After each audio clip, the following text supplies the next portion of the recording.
உடலை தளர்த்திக் கொள்கிறோம்.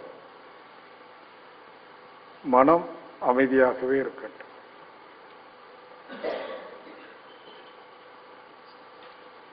இந்த 2-3 தினங்களாக பல வகைகளில் சிந்தனை செய்திருக்கிறோம். அறிவு தெளிவடைவதற்குரிய சிந்தனை, உணர்வுபூர்வமாக வாழ்வதற்குரிய சிந்தனை. அறிவிலே தெளிவு பெறுகிற போது, உணர்வை பெருக்கிக் கொள்கிற போது, அன்பு மிகுந்த வாழ்வு இயல்பாக அமையும். நாமெல்லாம் பிறந்துட்டோம், வளர்ந்துட்டோம், இப்ப வாழ்ந்து கொண்டிருக்கிறோம். இந்த வாழ்வு இனிய நாம் வாழக்கூடிய வாழ்வு இனிய வாழ்வாக, அமைதியும் மகிழ்ச்சியும் நிறைந்த வாழ்வாக அமைய வேண்டும். அதற்குரிய சிந்தனைகளை ஓரளவு செய்திருக்கிறோம். இனி என்ன செய்யணும்? அதை செயல்படுத்தணும். செயலில் திருத்தம் கொண்டு இதுவரைக்கும் செய்த செயல் எந்த வகையில துன்பம் தந்தது, இனிமைக்கு பாதகமாக அமைந்தது என்பதெல்லாம் கண்டுபிடித்து ஒரு செயல் திருத்தம். இனி இது போன்ற செயல்களை செய்வதில்லை, மாறாக இனிமையை தக்க வைப்பதற்கு நான் இனி இவ்வாறு செயல் புரிவேன் என்று உங்களுக்குள்ளாகவே ஒரு செயல் திட்டம். வாழ்க்கையில மகிழ்ச்சியா வாழ்வுதான் நோக்கம். ஆனா மகிழ்ச்சியாக வாழ முடியாமல் எது தடுக்குது? நம்முடைய எண்ணங்கள், பேச்சு, செயல், இவைகள்ல என்ன மாதிரி திருத்த வேண்டும் என்று கடந்த கால அனுபவத்தை வைத்துக்கொண்டு, இன்றைய சூழ்நிலை வைத்துக்கொண்டோம், இனி எது செய்தால் எது நன்மை விளைவு தரும் என்று கண்டுபிடிக்கணும். இதுதான் சிந்தனை, முக்கியமான சிந்தனை. கடந்த கால அனுபவம், அனுபவ அறிவு என்று சொல்றோம். அதை மூலதனமாக கொண்டு இன்று அமைந்திருக்கிற சூழ்நிலையை பார்த்து, இனி நான் செய்யக்கூடிய செயல் எப்படி செய்தால் எதிர்காலத்தில் விளைவு இனிமையாக இருக்கும். இதைத்தான் அருள் தந்தவர்கள் திரிகால ஞானம் என்று சொல்வார். திரிகாலம் என்று சொன்ன இறந்த காலம், நிகழ்காலம், வருங்காலம். ஞானம் என்றால் அறிவு. கடந்த கால அனுபவ அறிவு, தற்கால சூழ்நிலையினால பெற்ற அறிவு, இந்த ரெண்டையும் மூலமாக கொண்டு இதை செய்தால் எதிர்காலத்தில் இன்னது விளைவும் என்ற கணித்தல், அது அறிவுதான். இப்படி திரிகால ஞானத்தோடு செயல் திருத்தத்தோடு கொஞ்சம் வாழ்வதற்கு முயற்சி செய்யணும். முயற்சியில தோல்வி வரலாம், தவறல்ல. அங்கு குற்ற உணர்வு கொள்ள வேண்டியது அவசியம் இல்லை. இன்னும் சொன்னா, பல தோல்விகள் வெற்றி என்ற உச்சத்தை அடைவதற்கு ஏறுபடிகள். ஒவ்வொரு தோல்வியும் ஒரு அனுபவத்தை கொடுக்குது. இப்படி செய்வது தவறு என்ற அனுபவம். இன்னொரு தோல்வி அப்படி செய்வது தவறு என்ற அனுபவம். இப்படி தோல்விகள் அனைத்தும் நமக்கு பல அனுபவங்களையும் அனுபவ அறிவுகளையும் கொடுக்குது. அதனால எதையும் உதாசீனப்படுத்தாம அதை நன்கு கவனித்து மேற்கொண்டு நான் என்ன செயல் திருத்தம் செய்யணும். திருத்தம் தான் முக்கியம். இன்னொருவர் நம்மை திருத்த முடியாது. நாமே நம்மை திருத்திக் கொள்வதற்கு ஒரு அகப்பார்வை, ஒரு சுய கவனம் தொடர்ந்து இருக்கணும். நாம பொதுவா வெளியில பார்க்கிறோம், மற்றவர்களை பார்க்கிறோம், பிறரை திருத்துவதற்கு முயல்கிறோம். இதெல்லாம் விட்டுட்டு புறம் பார்ப்பதற்கு பதில் அகம் பார்ப்பது, பிறர் எப்படி இருக்கிறார்கள் என்று பார்ப்பதற்கு பதில் நாம் எப்படி இருக்கிறோம் என்று பார்ப்பது, பிறரை திருத்த முயல்வதற்கு பதில் நம்மை நாம் திருத்த பார்ப்பது. இதுதான் சுய கவனம், சுய திருத்தம். அந்த சுயத்தில் திருத்தம் வருமானால் சுயத்தில் ஒரு மரியாதையும் வரும். செல்ஃப் ரெஸ்பெக்ட் என்று சொல்வது நம்மை நாமே மதிக்கிறது. எப்போ நாம் நம்மை மதிக்க முடியும்?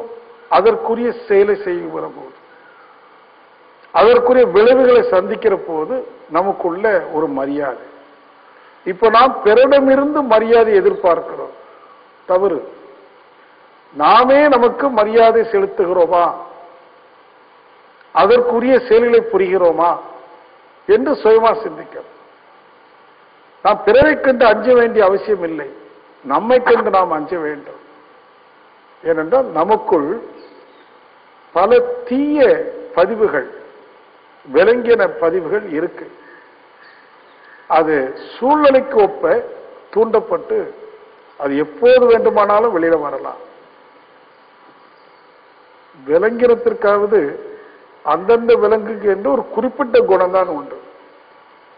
நாயை எடுத்துக்கொண்டா அதுக்குன்னு ஒரு குணம் இருக்கு, மாடுக்கு ஒரு குணம் இருக்கு, பாம்புக்கு ஒரு குணம் இருக்கு. ஆனா மனிதனிடம் அனைத்து விலங்கின குணமும் இருக்கு. அப்போ யாரிடம் ஜாக்கிரதையாக இருக்கணும்? நாயிடமா, இந்த நானிடமா? நாய் எந்த அளவுக்கு கொலைக்கோ எப்போ வாலாட்டோ தீர்மானிக்க முடியும். ஆனா இதுக்குள்ள இருக்கிறது எப்போ வெளியில வரும், எப்படி வெளியில வரும் தீர்மானிக்க முடியாது. இன்றைக்கு மனோ தத்துவத்துல குறிப்பா 3 மனோநிலையை நாம பேசுறோம். புறமனம், நடுமனம், ஆழ்மனம். Peripheral consciousness, subconsciousness and super consciousness. ஆனா 4வது ஒரு மனம் இருக்கு, போதத்திற்கு வராத மனம் என்று, அன்கான்சியஸ் ஸ்டேட் ஆஃப் மைண்ட். அதாவது நம்ம மனதில் என்னென்ன பதிவு இருக்கு என்று நாம் அறியாத இருக்கிற நிலை, போதத்திற்கு வராத நிலை. அதான் சற்று முன்பு நாம அங்க ஒரு சிறு சத்சங்கம் நடத்தும் போது சொன்னோம், கொலை வெறி என்று. நேற்று ஒரு மாணவன் கொலை செய்ததாக ஐயா சொன்னாங்க, ஒரு ஆசிரியர். அத்தகைய வெறி அவனிடம் எங்கே இருந்தது என்று சொன்னா, அதான் கரு அமைப்பில் எல்லா விதமான பதிவுகளும் இருக்கு. விலங்கின பதிவு மட்டுமல்ல, இறைத்தன்மையும் இருக்கு. என்று சொன்னா அந்த மூல நிலை என்பது தெய்வம், இறைநிலை. அதிலிருந்து அது எழுச்சி பெற்று என்னென்ன உருவங்களை எடுத்துக்கொண்டது, எந்தெந்த அனுபவம் செய்து பெற்றது, அது என்னென்ன மாதிரி ஜீவ இனங்களாக வெளிப்பட்டது, ஒவ்வொரு ஜீவனங்களிலும் அது பெற்ற அனுபவங்கள் எல்லாம் சேர்ந்துதான் ஒரு மனிதனுடைய கரு அமைப்பு. அதுதான் மகரிஷி சொன்னாங்க, the peak of evolution is human mind. மனித மனம் பரிணாமத்தினுடைய உச்சம். அப்ப அந்த பரிணாம தொடரில் அது அதனுடைய செயல், விளைவு, அனுபவம் எல்லாமே பயந்து கொண்டே இருக்கும். அது அடித்தள பதிவு அந்த இறைத்தன்மை. அப்ப இந்த மனதுல பல படித்தளங்கள் இருக்கு. there are so many layers. அது மேல இருக்கிற அந்த பதிவு சொல்றமே முதல் லேயர். அப்படியே கீழ் நோக்கி போனீங்கன்னா மேல இருக்கிறது இப்ப அண்மை காலத்தில் நாம செய்த செயல்கள், அதனால் பெற்ற அனுபவங்கள், அது மேல இருக்கும். இப்படியே பின்னோக்கி போனீங்கன்னா நம்முடைய பெற்றோர்கள், பெற்றோர்களுக்கு பெற்றோர்கள், முதல் மனிதன், அதற்கு முன்பு 5 விலங்கினம், 4, 3, 2 தாவர இனம், இன்னும் கீழ்நோக்கி போனோம்னு சொன்னா நிலம், நீர், நெருப்பு, காற்று, ஆகாஷ். அதுக்கும் கீழே அதுதான் மகரிஷி, the other end of your mind is God the Almighty. உன் மனதனுடைய மறுமுனை சர்வ வல்லமையோடு கூடிய தெய்வீகம் என்று சொன்னார். இப்போ மனதிற்கு 2 முனை இருக்கு, புறம், அகம். பொதுவா நம்முடைய மனம் புறமாகவே இயங்குது. எப்படி இயங்குது? நடுமனதில் என்ன பதிவு இருக்கோ அதுக்கு ஏற்றவாறு, சூழ்நிலைக்கு ஏற்றவாறு. நடுமனதுல என்ன இருக்குதுன்னு பார்க்கிற போது நம்ம வாழ்க்கையில இது வரைக்கும் எவ்வளவோ அனுபவங்களை சந்தித்த போதிலும் அது 2 அனுபவத்திற்கு உட்படுத்தலாம். ஒன்று இன்ப அனுபவம், மற்றொன்று துன்ப அனுபவம். இந்த இன்ப துன்ப அனுபவங்களின் தொகுப்பு தான் மனம் அல்லது சப்கான்சியஸ் மைண்ட். இந்த நடுமனதுல என்ன இருக்கு? இன்ப அனுபவங்கள், துன்ப அனுபவங்கள். அப்ப இந்த 2 அனுபவங்களை ஒட்டியே தான் சூழ்நிலைக்கு ஒப்ப மனம் எழும். நீங்க மனதிலுள்ள எண்ணங்களை கவனிச்சீங்கன்னா 2 வகைதான். ஒன்னோ இன்பத்தை பெருக்குவதற்குரிய எண்ணங்களாக இருக்கும், அல்லது துன்பத்தை போக்குவதற்குரிய எண்ணங்களாக இருக்கும். அதுக்கு மேல மனதிற்கு தெரியாது, அனுபவம் இல்லை. ஆனா இந்த நடுமனதை கடந்து சற்று கீழே போகுமானா ஆல்பா ஸ்டேட் என்று சொல்றோம். நடுமனமும் புறமனமும் பீட்டா ஸ்டேட். ஆல்பா ஸ்டேட் என்று சொல்வது நடுமனதை கடந்து கொஞ்சம் கீழே போனோம்னு சொன்னா அங்க அமைதிதான் என்னங்கிற அனுபவம் கிடைக்கும். 3வது நிலை, இன்பம் துன்பம் கடந்து 3வது நிலை அமைதினா என்ன. அந்த அமைதியிலே நிலைத்திருக்கிற போது அங்கு என்ன அனுபவம் ஏற்படுது. அப்படியே அதை பார்த்து கொண்டே இருந்தீங்கன்னா நம்ம அறியாமலேயே மனமானது ஆழ் மனதை நோக்கி நகரும். தீட்டா வேவ்னு போகும். மனதனுடைய சுழல் அலை விரைவு இருக்கே, அது படிப்படியா குறைந்து கீழே போகும். தீட்டா ஆழ் மனதுக்கு போகும். அந்த ஆழ் மனதுல வினாடிக்கு 4 சுற்று என்பது அடக்கமான நிலை. அங்க போகிற போது பேரின்பம் என்ற 4வது நிலையை அடையும். இன்பம் துன்பம் அமைதி பேரின்பம். அது அனுபவம் ஆயிடுச்சுன்னா அதுதான் இறைத்தன்மைன்னு சொல்றோம். இறைவனுக்கு என்ன தன்மை? ஆனந்தம். பொருள் வடிவம் எடுத்த பிறகு இறைத்தன்மையானது நேற்று சொன்னோம். அந்தந்த பொருளுக்கு ஏற்றவாறு காயில புளிப்பாக, பழத்தில் இனிப்பாக, நெருப்பில் உஷ்ணமாக, நீரில் தன்மையாக, ஒவ்வொரு நிறங்களாக அது தன்னை வெளிப்படுத்திக் கொண்டே இருக்குது. இறைவனுடைய பல முகங்கள், பல தன்மைகள். ஆனால் ஒருமுகப்படுகிற போது ஒரே ஒரு தன்மை. அந்த தெய்வத்திற்கு என்ன தன்மை என்றால் ஆனந்தம்.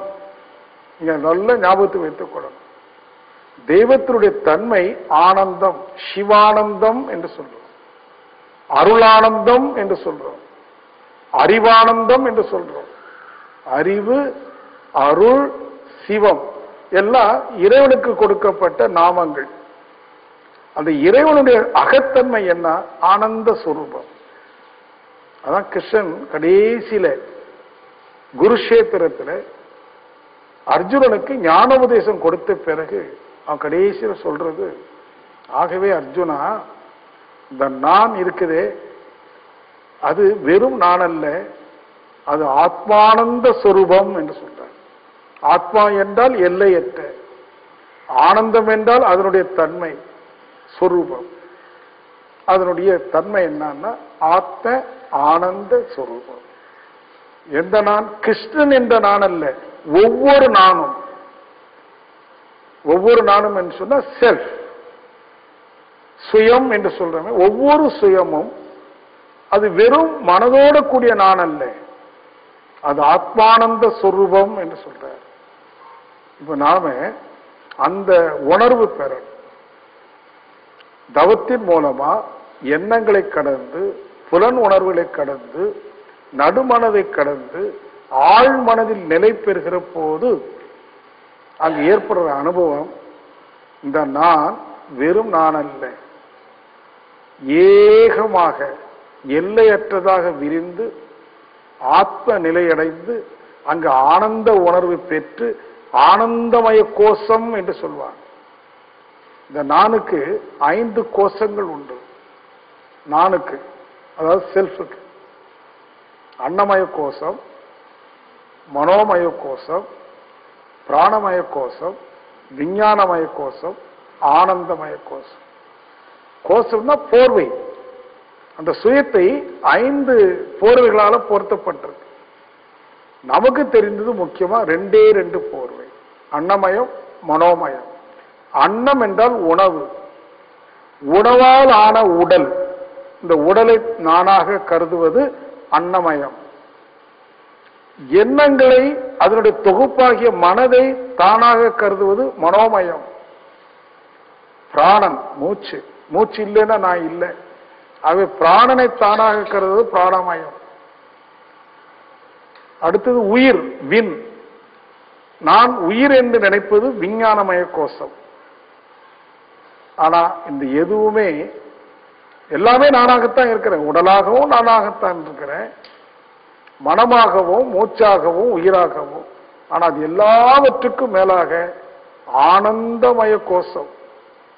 அதான் கடைசி போர்வை. அந்த நான் ஆனந்த சொருவி என்ற உணர்வு பெற்ற பிறகு இந்த உடல் மன இயக்கத்திற்கு இந்த நான் உட்படாது. தன்னை உடலாகவோ மனதாகவோ கருதுகிற அந்த சிறுமைத்தனம் தானா போயிடும். தான் ஏகாதிபதி என்ற ஒரு பெருமை வந்து போகும். ஏகத்திற்கும் அதிபதி, இந்த பிரபஞ்சமே என்னுடைய உடல், அந்த எல்லையற்ற பரவெளியே நான்.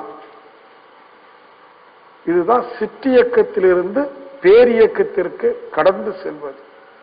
அதற்குத்தான் அனைத்து யோகா மார்க்கங்களும் தன்னுடைய சிறுமை நிலையில் இருந்து தன்னுடைய பெருமை நிலையை உணர்வதற்கு. அப்போ இதுக்குரிய சிந்தனையில முக்கியமா ரெண்டு விஷயத்தை நீங்க அடிக்கடி சிந்திக்கணும். புறத்தை பற்றியும் சிந்திக்கணும், அகத்தை பற்றியும் சிந்திக்கணும். புறம் என்பது வாழ்வு, இல்லற வாழ்வு, சமுதாயத்தை ஒட்டிய வாழ்வு. அந்த புற வாழ்வில் இருந்து நமக்கு இன்பம் கிடைக்கிறது. ஆனால் அந்த இன்பம் எப்போதும் இன்பமாக இருக்க வேண்டுமானால் அகத்தை பற்றியும் தெரிந்து கொள்ளணும். புறமனதையும் சரியா புரியணும், ஆழ்மனதையும் புரியணும். ஆனா இதுவரைக்கும் அனைவரும் புறமனதிலேயே போயிட்டோம், விஞ்ஞானி உட்பட. அகம் என்ற ஒன்றை அறியாத காரணத்தினால அந்த மனதிற்கு ஒரு சமநிலை இல்லை, ஒரு பக்கமாகவே சாய்ந்து விட்டது. இம்பேலன்ஸ்டு மைண்ட்னு சொல்றோம். சமநிலை இல்லாத மனம், சமாதானம் இல்லாத மனம். நல்லா படிச்சிருக்கிறோம், நிறைய சம்பாதிக்கிறோம், நல்ல மகிழ்ச்சியா வாழ்ந்துட்டு இருக்கிறோம். ஆனா அந்த மகிழ்ச்சி தங்குமா?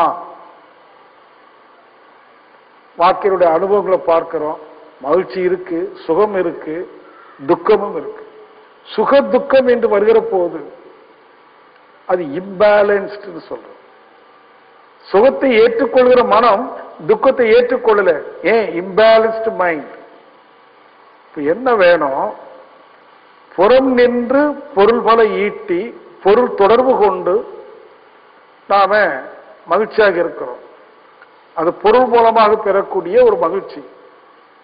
ஆனா அகத்துல அருள் என்ற ஒரு ரகசியம் இருக்கு.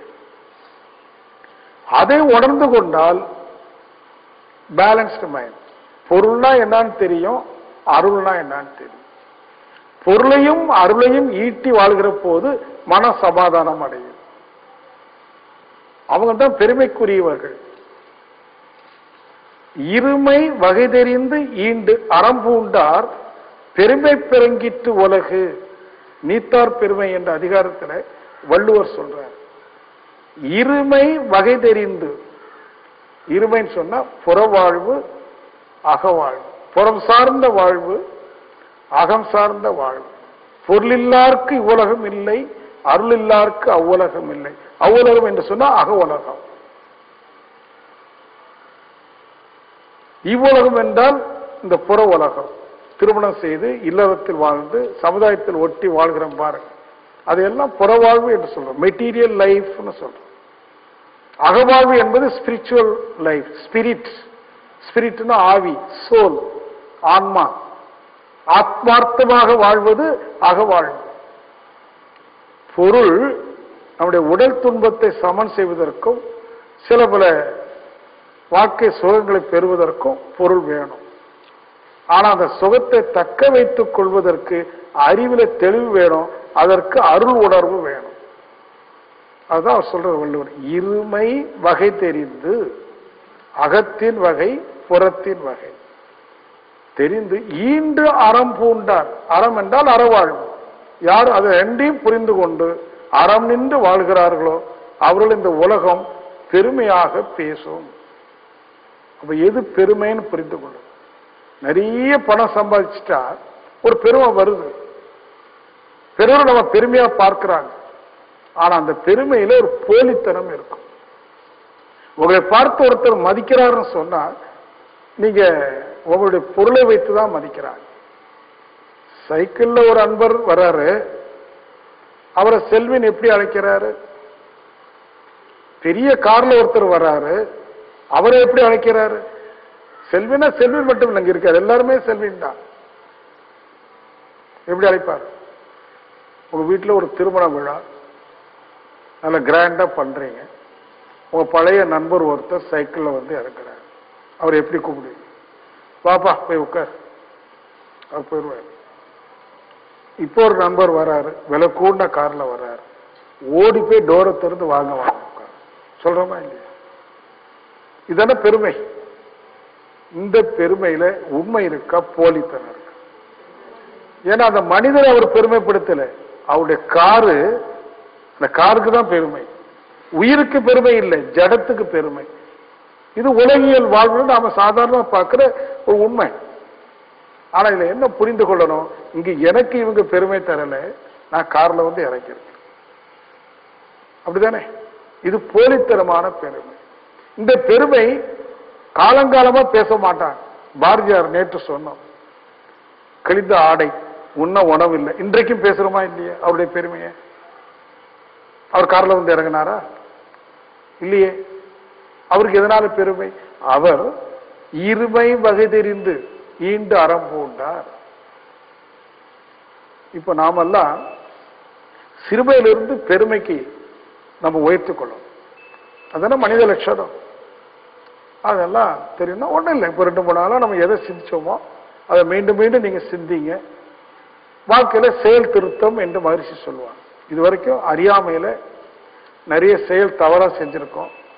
இப்போ அறிவு வந்து போச்சு, இனி செயலை கொஞ்சம் கொஞ்சமா திருத்தி முழு செயல் திருத்தம் வாழ வேண்டியதுதான்.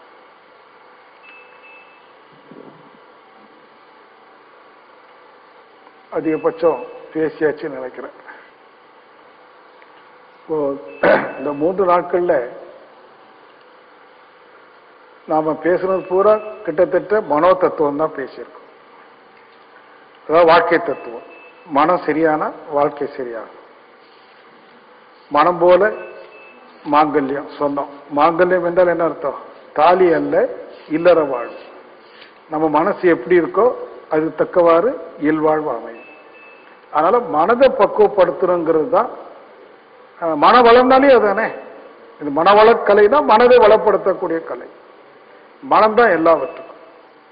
அதுக்கு ஒரு நல்ல ஒரு திருக்குறள் இருக்கு. வெள்ளத்தனைய மலர் நீட்டம் மாந்தர்தம் உள்ளத்தனைய உயர்வு. தெரியும் உங்களுக்கு அந்த பொருள். நீர்மட்டம் உயர உயர மலர் தானா உயர்ந்துக்கும். அது தானா உயரத்துக்கு முயற்சி எடுக்க வேண்டாம். நீர்மட்டம் உயர்ந்தா மலர் நீளும். வெள்ளத்து அணைய மலர் நீட்டம் மாந்தர்தம் உள்ளத்தனைய உயர். இந்த உள்ளம் மனம் உயர்வடையுமானால் மாந்தன் உயர்வடைகிறான், பெருமை அடைகிறான். இப்ப நீங்க என்ன செய்யணும்? சும்மா இருக்கும்போது ஓய்வா இருந்து உங்க மைண்டை நீங்க ரீட் பண்ணணும். உங்க மனசுல என்ன இருக்கு? இந்த கண்டென்ட் ஆஃப் மைண்ட்னு சொல்லுவாங்க. மனதுடைய கண்டென்ட்ஸ் என்ன?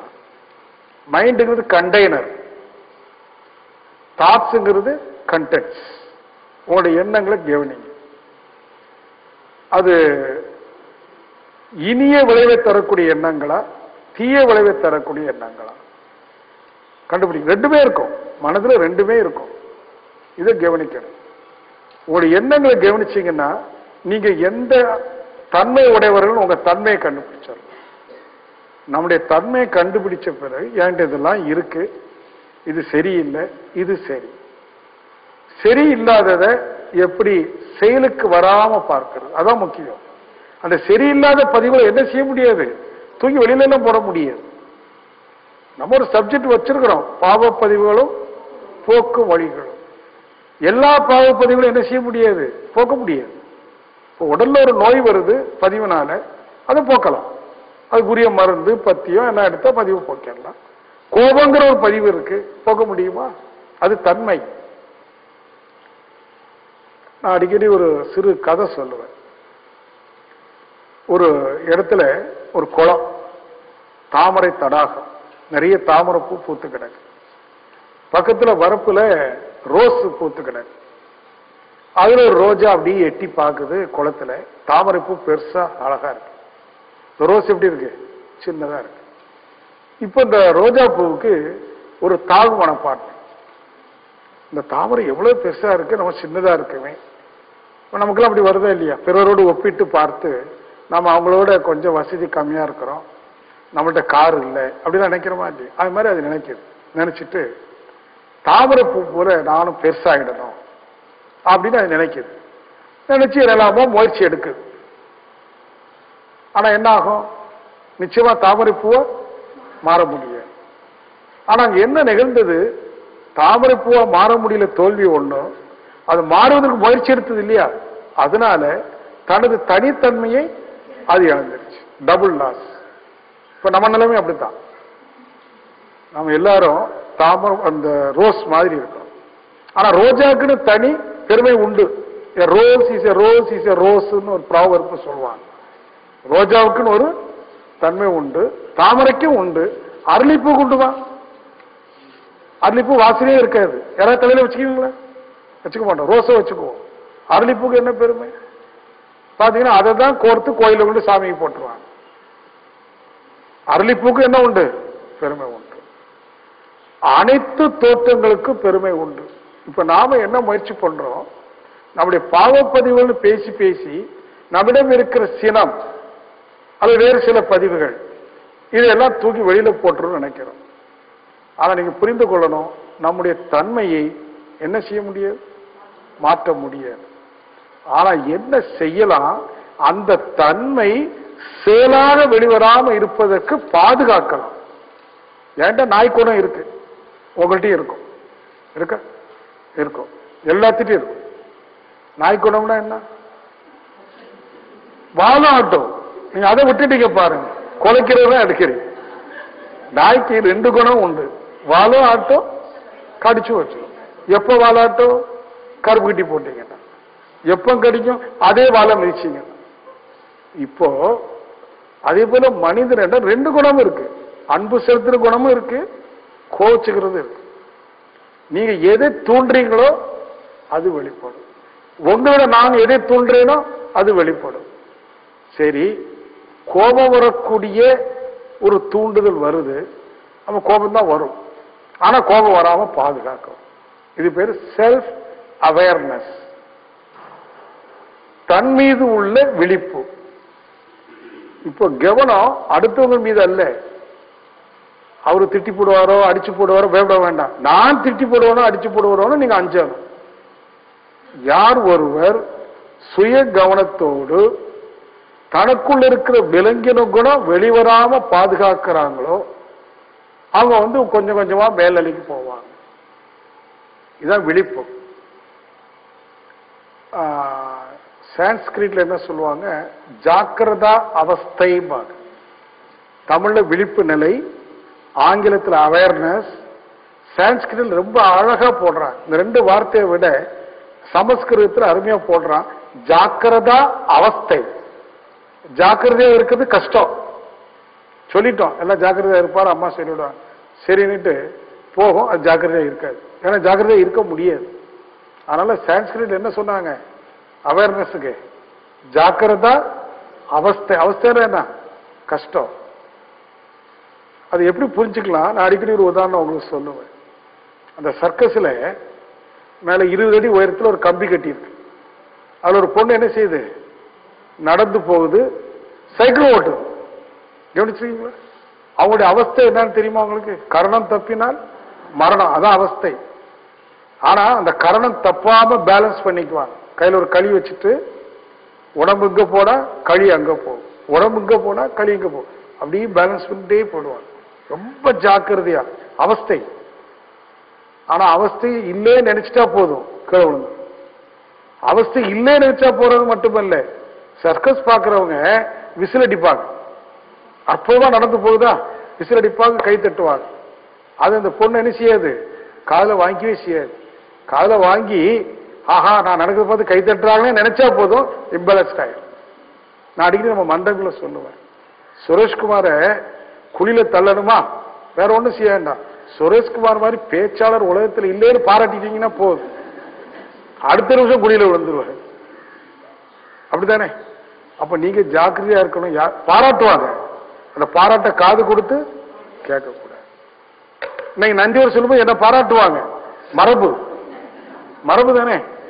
நான் என்ன செய்யணும், காது கொடுத்து கேட்கவே கூட, சிவனேன்னு உட்காரு. கேட்டுட்டேன்னு வைங்களேன், அவ்வளவுதான், நான் அவுட்டு. இதான் நான். இந்த நான் ஸ்டஃப் என்னன்னா இதான் சீக்கிரத்தில் அழுகி போயிடும், விழுந்துரும். So weak, this mind is so weak, so cunning. இப்ப நீங்க யார்கிட்ட ஜாக்கிரதையா இருக்கணும், இந்த நான். அது எப்படி இருக்கணும், ரொம்ப அவஸ்தையோடு இருக்கணும். கஷ்டம், ஜாக்கிரதா அவஸ்தை. இந்த அவஸ்தையில நீங்க வெற்றி பெறணும். அதான் அந்த நான் ஜாக்கிரதை ஸ்டிக்கர் இருக்கா உங்கள்கிட்ட? இங்க இருக்கா? இருக்கா? இங்க இல்ல. அது ஒன்று ரெண்டு பேர்ட்டு இருக்கும், கன்னியாகுமரிக்கு வந்தவங்கள்ட்ட இருக்கும். நீங்க முடிஞ்சா ஒரு ஸ்டிக்கர் அடிக்கலாம், வாழ்க்கை வளமுடன் அடிக்கிற மாதிரி நான் ஜாக்கிரதைன்னு ஸ்டிக்கர் அடிச்சு எல்லாருக்கும் ஃப்ரீயா கொடுங்க. உங்க வீட்டு கண்ணாடியில ஒட்டி வச்சிருங்க. ஏன்னா கண்ணாடி தான் பெரும்பாலும் பார்த்துட்டு இருப்போம். கண்ணாடியில ஒட்டி வச்சிருங்க. இல்ல நான் சொல்லுவேன், கழுத்துல ஒரு டாலர் செய்து கூட போட்டுக்கலாம். நான் ஜாக்கிரதை. அடுத்தவங்களும் பார்க்கட்டும், நம்மளை கண்டு அவங்க ஜாக்கிரதையா இருக்கட்டுமே. வர்றான் பாருன்னு வேடிக்கையா இருக்கும். செஞ்சு பார்த்தீங்கன்னா நிறைய விஷயம் இருக்கும். அத கன்னியாகுமரியில் ஒருக்க பேசி போன பேச்சுல திருப்பூர்காரங்க வந்திருந்தாங்க. அது யாரோ அப்சர்வ் பண்ணிட்டு போய் அங்கிருந்து செய்தி மடல் மாதம் வருது பாரு, அதுல ஒரு அட்டைப்படத்துல நான் ஜாக்கிரதைன்னு போட்டு ஒரு கிராபிக்ஸ் எல்லாம் பண்ணி அழகா போட்டிருந்தாங்க, எனக்கு அனுப்பி வச்சாங்க. அது ரொம்ப முக்கியம். இதுவரைக்கும் ஆன்மீகத்தில் யாருமே இந்த நான் ஜாக்கிரதை பேசினதே இல்லை. பேசிருக்காங்களா? இல்ல. ஏன்னா அந்த நானுக்குள்ளதான் யார் இருக்கிறா, எல்லா மிருகமும் இருக்கு.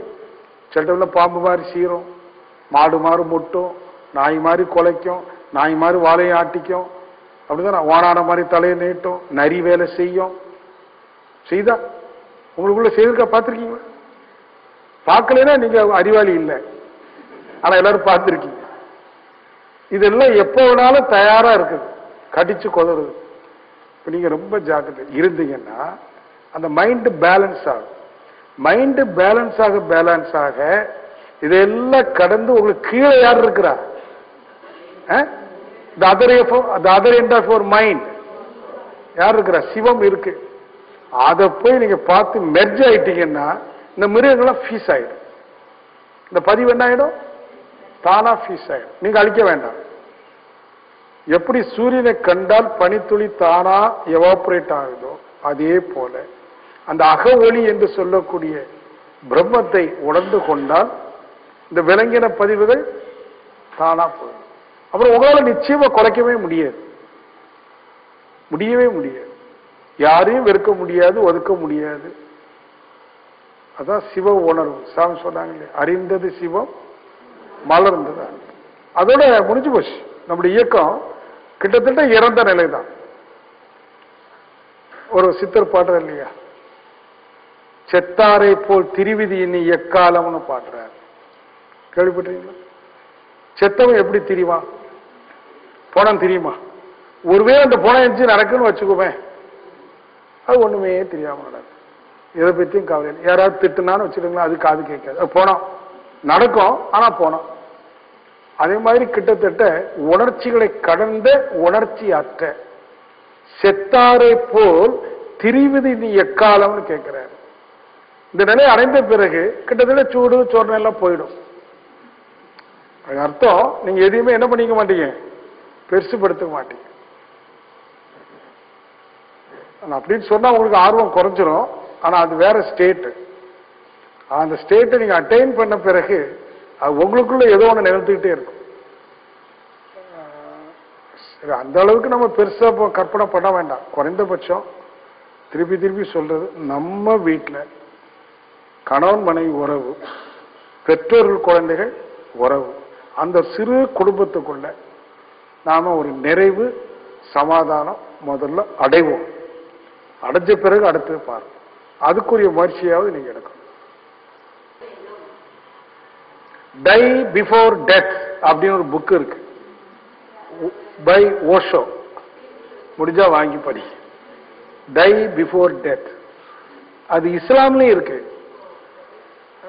திருக்குரான்ல ஒரு வசனம் இருக்கு, உனக்கு தொழுகை நடத்துவதற்கு முன்பு நீ தொழுது எழு. இஸ்லாம்ல யாராவது இறந்தா என்ன பண்ணுவாங்க, டெட் பாடியை வச்சு தொழுவாங்க. அதான் உனக்கு தொழுகை நடத்துவதற்கு முன்புனா நீ சாவதற்கு முன்பு நீ தொழுது எழு. தொழுது என்றால் அடைதல். அது ஒரு 8-10 வருஷத்துக்கு முன்னாடி நான் கொஞ்சம் மொழி ஆராய்ச்சி பண்ணுவேன், சில விஷயங்களை புரிஞ்சுக்கிறது. அதுல இந்த இறை வழிபாடுன்னு நம்ம ஒண்ணு வச்சிருக்கோமா இல்லையா? இறை வழிபாடுன்னா என்ன வச்சிருக்கோம், ஊதுபத்தி தேங்காய் பழம்லாம் வச்சு சாமி கும்பிடுறது ஒரு சடங்கு சம்பிரதாயமா வச்சிருக்கோம்.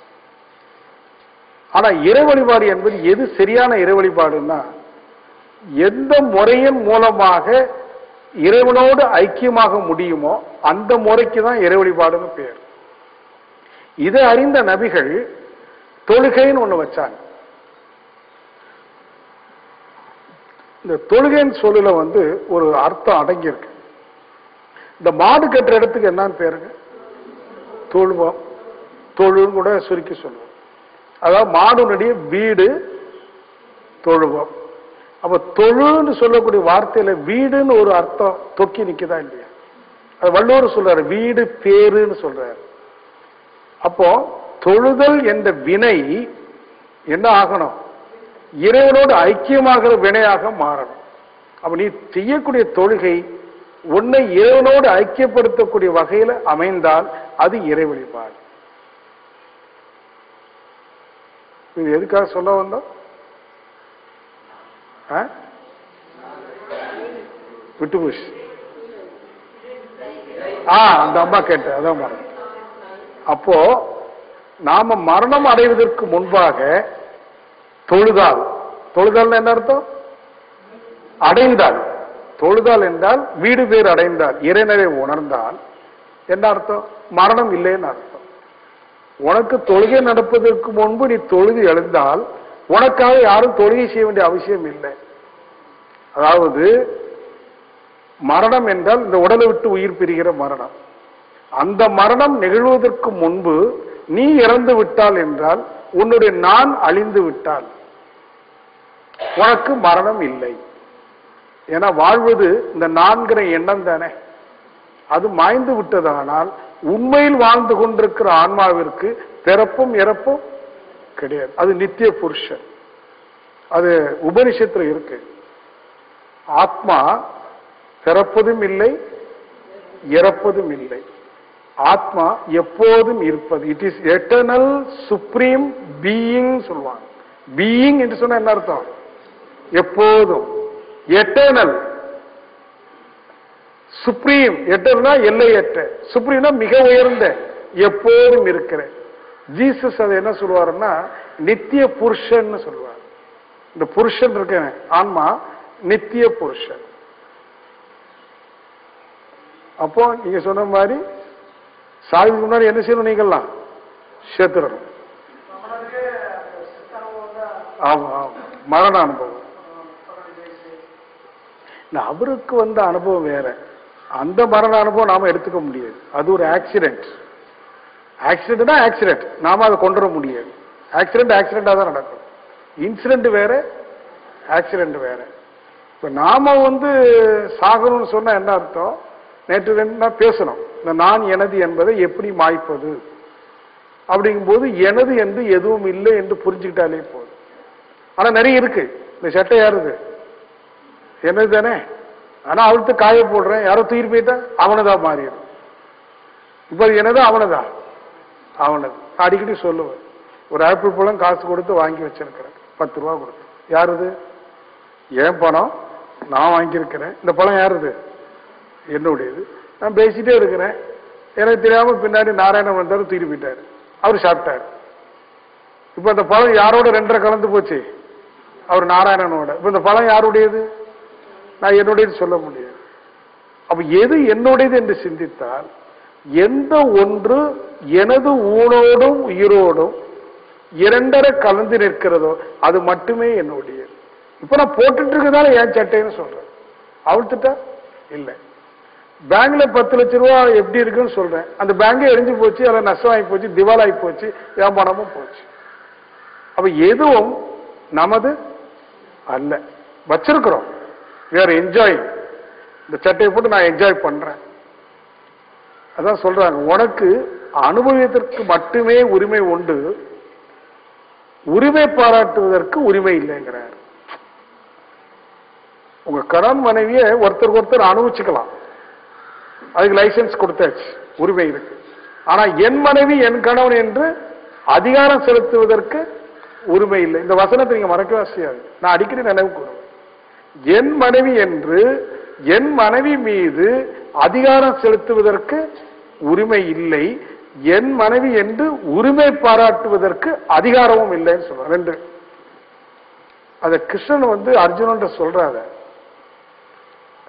You have no right to claim அப்படின்னு ஒரு டயலாக் கொடுக்கிறார். ஏன்னா அர்ஜுனன் முதல்ல கிளைம் பண்றான், அதாவது போர் செய்வதற்கு மறுக்கிறான். ஏன்பா போர் செய்ய மறுக்கிறேன்னா அதுக்கு அவன் என்ன பதில் சொல்றான்? எனது உறவினர்களை, என்னுடைய பங்காளிகள்லாம் நிக்கிறாங்க, எனது உறவினர்களை, எனது குருவை, எனது மாமாவை கொன்று இந்த நாட்டை ஆண்டு என்ன பயன்னு கேட்கிறான். என்ன பயன்னு கேட்கும் போதே அவர் டிமாண்ட் பண்றான். நம்ம ஃப்ரெண்ட்ஸ்ல கூட்டிட்டு சினிமாவுக்கு எங்கேயா வரியாப்பான்னா எனக்கு என்ன வாங்கி தரும் நம்ம டிமாண்ட் பண்ணுவோம். கவனிச்சிருக்கீங்களா? இல்ல நான் ஹோட்டலில் போய் வாங்கி தரேன், சரி வரேன். அப்ப எல்லாருக்குமே இந்த கிளைம் பண்ணக்கூடிய ஒரு பழக்கம் உண்டு. அர்ஜுனனும் கிளைம் பண்றான், இவர்களை கொன்று இந்த நாட்டை ஆண்டு எனக்கு என்ன பயன்? அப்ப அர்ஜுனன் தர்மத்தை நிலைநாட்டுவதற்கு போரிடல, அவனுடைய சுயநலத்திற்காக தன்னுடைய பயனுக்காக கேட்கிறான். அப்பதான் கிருஷ்ணன் சொல்றான், Arjuna you have no right to claim. நீங்க போரிட வந்தது உனக்காக அல்ல, தர்மம் நிலைநாட்டுவதற்காக. நீ உன் கர்மத்தினுடைய நோக்கத்தை மறந்து விட்டாய்ங்கிறான். திருப்பி அர்ஜுனன் முடியவே முடியாது. அதுல அழகா ஒரு பெரியவர் இன்டர்பிரட் பண்றாரு. அர்ஜுனன் ஏன் கொலை செய்ய மறுக்கிறான் அப்படின்னா, எல்லாரும் பங்காளிங்கிறதுக்காக அல்ல, வேறொரு காரணம் கண்டுபிடிச்சு சொல்ல இன்டர்பிரேஷன். ஆனா அதுல ஒரு சுவையான விஷயம் இருக்கு. அதுக்கு முன்னாடி ஒரு சின்ன கேள்வி அவன்கிட்ட கேட்டுட்டு அது போனா நல்லா இருக்கும்.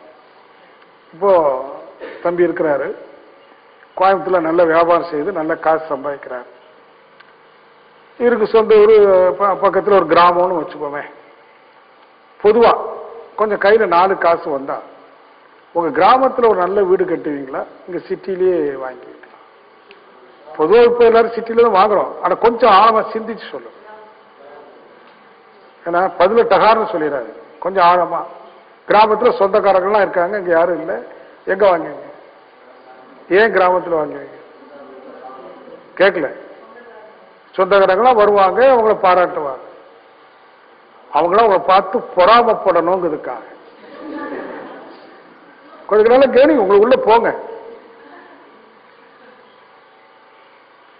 அடுத்தவங்க நம்மளை பார்த்து பொறாமப்பட்டா சந்தோஷப்படுவீங்களா, சங்கடப்படுவீங்களா? எப்படிமா? உன்னை பார்த்து யாராவது பொறாமப்பட்டா நீங்க சந்தோஷப்படுவீங்களா, சங்கடப்படுவீங்க? சந்தோஷப்படுவீங்க. ஆனா நீங்க வெளியில சொல்லும் போது பாரு என்னை பார்த்து அவங்க பொறாமப்படுறாங்க, ரொம்ப சங்கடமா மொத்த வச்சுக்குவீங்க. ஆனா மனசுக்குள்ள சந்தோஷம், அதான் நான் நல்லா இருக்கேன்னு அர்த்தம். இப்ப அர்ஜுனன் சொல்றான், இவர்களை கொன்று நான் என் நாட்டை ஆளுகிற போது என்னை பார்த்து பொறாமப்படுவதற்கு உற்றார் உறவினர் இல்லாத போது என்ன பயன்கிறானா? இதான் unconscious state of mind. Krishnan அது எடுத்து கொட்டுறான். அர்ஜுனா உன் கள்ளத்தன் எனக்கு புரியுதுங்கிறான்.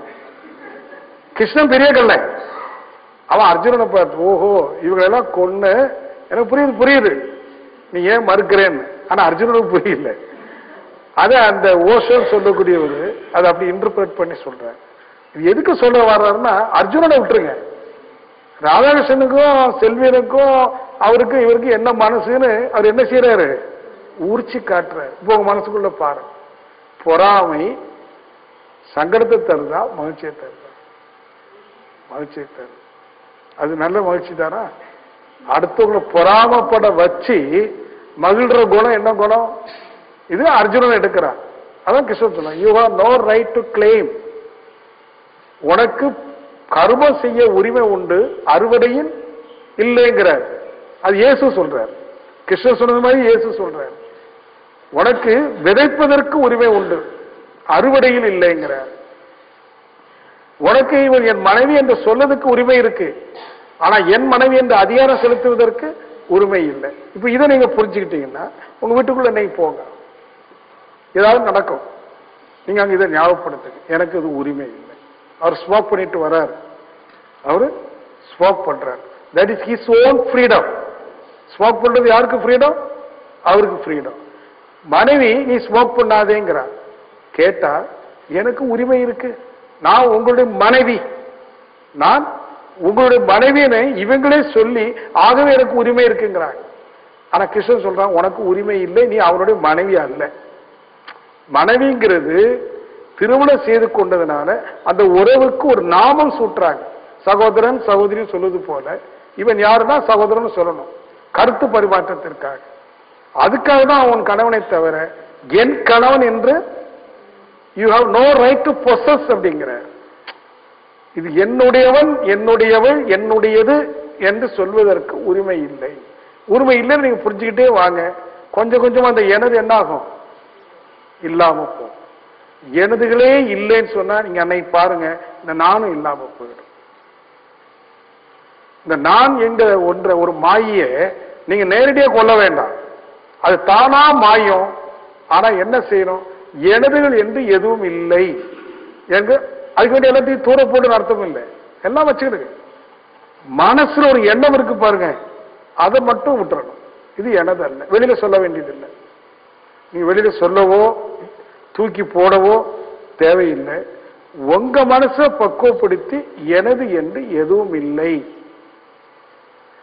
அப்படின்னு முடிவுக்கு வந்துட்டீங்கன்னா உங்களுடைய நான் என்ன ஆயிடும், அந்த செருக்கோட கூடிய நான் அது தானா மாய்ச்சி போகும். இது ரெண்டும் போயிடுச்சுன்னா ஒரு புதிய பரிமாணம், ஒரு நியூ என்டர், நியூ விஷன் உங்களுக்குள்ள நிகழும். நீங்க அதுக்குள்ள போகிற போதுதான் அன்னைக்குதான் வேதாத்திரி மகரிஷி யாருன்னே புரியும். அது வரைக்கும் புரியாது. அது வரைக்கும் நீங்க பெருமையா குரு குருன்னு சொல்லிக்குவீங்க, அவரை வணங்குவீங்க, எல்லாம் பண்ணுவீங்க. அன்னைக்குதான் உங்களுக்கு குரு யாருன்னு தெரியும். என்றைக்கு உங்களுடைய குருத்துவத்தை உணர்கிறீர்களோ அன்றைக்கு தான் குருவின் குருத்துவத்தை உணர முடியும். அன்னைக்குதான் உங்க மனசு சொல்லும், குரு சாட்சாத் பரபிரம்மம். இப்ப அது வெறும் பாடல், சபையில பாடுவாங்க, ஆன்மீக சபையில அந்த பாடல்லாம் பாடுவாங்க. யாருக்காவது தெரியுமா? குரு பிரம்மா குரு விஷ்ணு குரு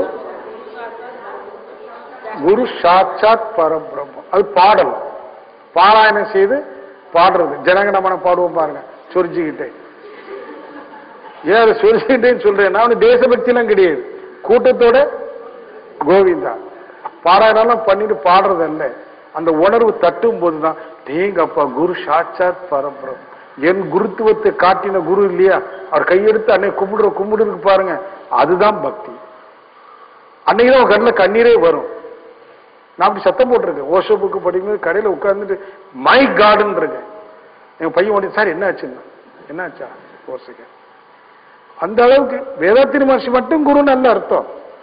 உங்களுடைய குருத்துவத்தை யாரெல்லாம் திறந்து விடுறாங்களோ, மானசீக குரு நிறைய இருக்கலாம், தப்பு கிடையாது. அந்த மாதிரி அந்த அந்த வாசல் திறந்து, அந்த புதிய பரிமாணம் திறந்து அதுக்குள்ள நீங்கள் பிரவேசிக்கிற போது உங்களுக்கு எல்லாம் தெரிய வரும். நீங்க ஒரு வாசனைக்கு உட்படுவீங்க. அந்த மாதிரி அவ்வளவு போக அப்படியே போய்க்கலாம்.